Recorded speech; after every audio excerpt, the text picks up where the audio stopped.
Live from Utah's first TV station, ABC4 News celebrates 75 years.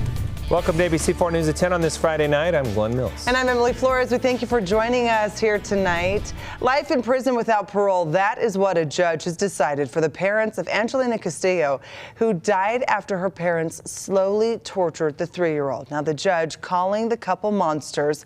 ABC4's Courtney Johns joining us with more on why the judge says life in prison is a merciful sentence. Courtney. Well, Emily, the judge says what happened to Angelina can't be characterized as wrong or bad, saying the only word that does it justice is evil. This court has felt the tremendous weight of this case and has fought back tears of its own when it has reviewed and considered the atrocious evidence in this case.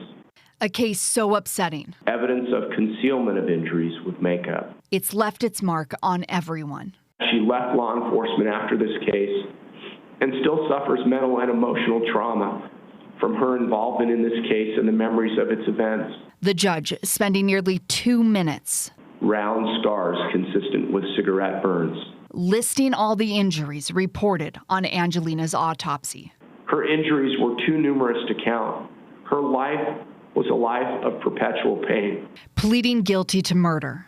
Traumatic chipping of teeth. Brenda Emile and Miller Costello tortured their toddler. Videos showing her parents taunting her with food and ultimately withholding it from her as she slowly starved to death were appalling and heart-wrenching to watch. Investigators say the couple forced their other children to participate. Told him not to tell the police the truth or it would happen to him. The judge saying the tragedy lies in the fact that the people who truly mourn Angelina the most are strangers. Skin atrophy and muscle wasting. Who only got to know her after she died. When protectors become tormentors, when nurturers become abusers, it's nearly impossible to grasp, much less explain. It has been said that evil imaginations have no limits, and this case bears out that principle. The judge says the most upsetting part of this case is the lack of regret he has seen from either parent. Back to you. Thank you, Courtney. Herd of elk near and even at times on the interstate, prompting renewed warnings from state troopers. This morning, drivers hit 3 more of them. UHP saying to be aware as you drive. The elk coming down towards the I-80, I-215 interchange area over the past few days, creating road closures, delays, and accidents, and they say it will likely be that way until the weather changes. On that note, let's head over for a first look at the forecast with Chief Meteorologist Alana Brophy. I just want to take those elk myself and say, come on, guys, back to the mountains, back to the mountains. I know it's probably tough for them to find the food because we have snow, and there is going to be more snow on the way. But we've got to battle this bad air. My goodness, it's been rough, and air quality is a serious concern tonight. Live look from Cache Valley, Utah State University, and we've got unhealthy air up there at this hour, 13 degrees. We've got cold air trapped on the valley floor, and we've got pollutants. It is an issue, and unfortunately, Cache Valley does not get much of a break. While they're unhealthy right now, we're going to continue to see that trend through the weekend. Not terrific. Now, it's not just northern Utah. Look at this inversion layer. Noticing here in South Jordan, Jared sent us that photo. So it is Salt Lake County. We're part of it, and several other spots also sitting in unhealthy air, and that includes Weber and Box Elder County. Unhealthy for sensitive groups in the orange there on the eastern side of the state, and that's also Davis and Salt Lake right now. Now, we also recognize that we need a storm to come in here and clean things up. We had a weak disturbance that brought the cloud cover in, but high pressure is still in control right now. This weak disturbance is popping up a little bit of activity on radar. You notice this band in the northwest corner of the state, as well as near Beaver County, some mixed precipitation in the West Desert. Not confirmed that it's hitting the ground, but there is potential, especially in cold spots, that we see a few flurries. We know another storm's on the way. We're going to track it and what to expect for the rest of your weekend coming up in my full forecast in just a few moments. Glenn, Emily, over to you. All right, Alana, thank you. Another weather alert inversion choking out the valleys of northern Utah. Yep, if you've been outside in the haze today, certainly you felt it. And for people in sensitive groups, air in parts of the state posing even more of a threat. it has the ability to get down into the lower parts of our lungs and cause inflammation, especially for those folks that are sensitive to that type of things, maybe those with asthma or some other conditions. The air in Cache County is currently considered unhealthy for everyone and may continue to be that way through the weekend. A handful of other counties across northern Utah have also had air quality that's considered unhealthy for all groups today, but the worst of it in Cache County. And a study from Intermountain Health following patients for up to 40 years after having bariatric weight loss surgery. These findings are impressive.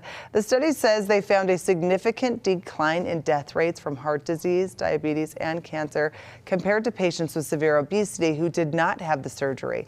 A surgeon with Intermountain Health telling us, gone are the days where we think of calories in versus calories out is how weight gain and loss is measured. He says it's important to consider other factors as well.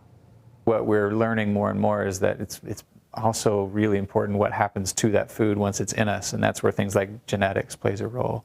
Richard's telling us the study covered nearly 20,000 patients with the average length of the study following someone for more than 13 years. The longest of any one patient studied was 40 years.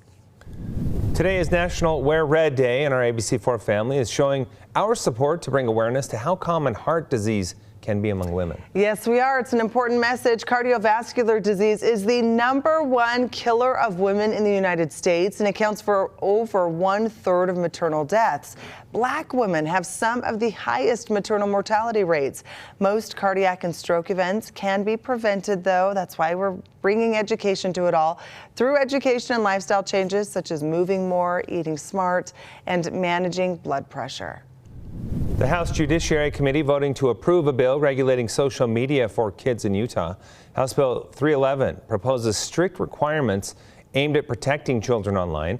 If it becomes a law, it would require a social media company to obtain parental consent for anyone under the age of 18. Also, prohibiting any practice, design, or feature which would cause a minor to become addicted to social media platforms. A bill that would allow a pregnant woman to use the high occupancy lane on Utah's interstates passing the House today. HB 256 will allow pregnant women to use the lane even if there's no one else in the car. Any woman who is cited for not having two people in their vehicles will now need to show proof from their doctor they were pregnant when they were pulled over. If that bill passes, it heads now to the Senate. And a local nonprofit holding a conference today to help bring awareness and training to students about mental health and suicide prevention. Yeah, the group Hope for Utah working to change the way we talk about mental health by creating a safe school environment and encouraging students to form a reliable group they can confide in if they're struggling with their mental health. This group, called the Hope Squad, serves as the eyes and ears in schools to help keep communication open about bullying and mental health. School officials saying these resources not only help victims of bullying, but also work to address the bully as well. The conference happening at Sarah Theater in Orem earlier this morning. The Hope Squad program active in more than 1,600 schools all across the country. And in Provo tonight, the Shops at Riverwood's holding an annual Fire and Ice event, and this year it's all about love, celebrating year 10 of this event with Valentine's Day themed ice sculptures, life-size photo ops, and fireworks. They're also excited to be pairing with the Food and Care Coalition and donating food items to a good cause. We have a fireworks show tonight to end things off, and then it benefits the Food and Care Coalition. So people, if they donate food, we give them a gift. There you go. She goes on to say that their goal is to get 1,000 pounds of food, the record in past years, but they are hoping to break that record tonight. So while the record breaker is only for tonight's event, they say they will always accept food and get it to those in need. For those that don't know, the Shops at Riverwoods have specialty boutiques found only here in Utah. It's located at 4801 North University Avenue in Provo. Coming up, new federal data showing yet another report of strong job growth across the nation. The latest from Washington. Plus, this is how we started the day in the Ogden Valley. Gorgeous shot of sunrise. We love your photos. Weather at abc4.com. Thank you to Brian for taking this one. We're closing the day with air quality concerns and tracking wet weather in Utah's most accurate forecast.